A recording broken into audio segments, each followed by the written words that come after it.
ନାହିଁ ନାହିଁରେ ଚାଲିଛି ଇଟାମାଟି ନାରାୟଣୀ ହାଇସ୍କୁଲ। ଛାତ୍ରଛାତ୍ରୀଙ୍କ ଭବିଷ୍ୟତ ସହ ଖେଳ ଖେଳୁଛନ୍ତି ଜିଲ୍ଲା ପ୍ରଶାସନ। ନୟାଗଡ଼ ସଦର ମହକୁମା ନିକଟବର୍ତ୍ତୀ ଇଟାମାଟି ଗ୍ରାମ ପଞ୍ଚାୟତ ଅନ୍ତର୍ଗତ ନାରାୟଣୀ ଉଚ୍ଚ ବିଦ୍ୟାଳୟରେ ନା ଅଛି ଉପଯୁକ୍ତ ଶ୍ରେଣୀଗୃହ, ନା ଅଛି ପାଇଖାନା, ନା ଅଛି ପିଇବା ପାଣି। ସାଇକେଲ ଷ୍ଟାଣ୍ଡ ନଥିବାରୁ ଛାତ୍ରଛାତ୍ରୀମାନେ ଗଛ ମୂଳରେ ବିପଜ୍ଜନକ ଭାବରେ ସାଇକେଲ ରଖୁଥିବା ବେଳେ ଖେଳକୁଦ କରିବା ପାଇଁ ଖେଳ ପଡ଼ିଆଟିଏ ମଧ୍ୟ ନାହିଁ। ବର୍ଷା ଦିନେ ସ୍କୁଲ ଛାତରୁ ପାଣି ଝରୁଥିବା ବେଳେ ସମୟ ସମୟ ବର୍ଷା ଯୋଗୁଁ ପାଠପଢ଼ା ମଧ୍ୟ ବନ୍ଦ ହୋଇଥାଏ।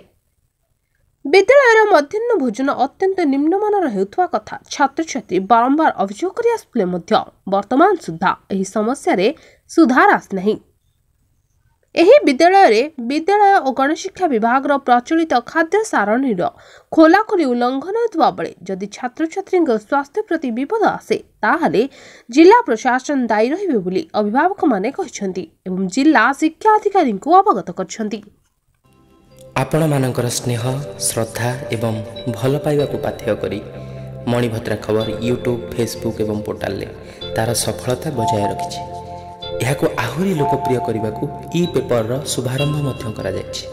ଆମକୁ ଏହିଭଳି ପ୍ରେରଣା ଏବଂ ସହଯୋଗ ଯୋଗାଇବା ସହିତ ଲାଇକ୍, ସେୟାର ଏବଂ ସବସ୍କ୍ରାଇବ୍ କରନ୍ତୁ।